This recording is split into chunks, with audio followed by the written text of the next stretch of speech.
Well, a giant of the Wichita State University community has also passed away.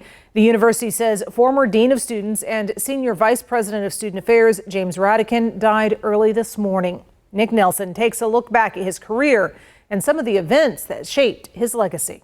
Yeah, Pilar, Jim Rhatigan entered hospice care 2 days ago, and tonight, Wichita State University is left remembering the legacy he left behind.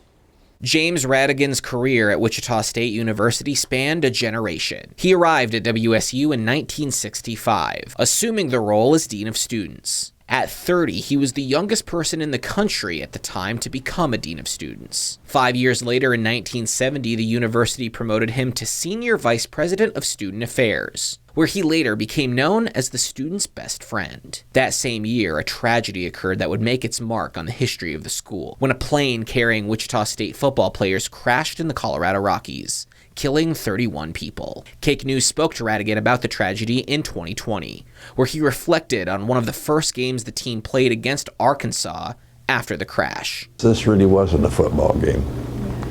It was a emotional experience all the way around. Members of the WSU family reacted to Rhatigan's passing Sunday. The WSU Foundation and Alumni Engagement remembered Rhatigan as a devoted mentor to the student body and a national figure in education activism, adding the foundation will remain inspired by Dr. Rhatigan's passionate social advocacy and celebrate his legacy.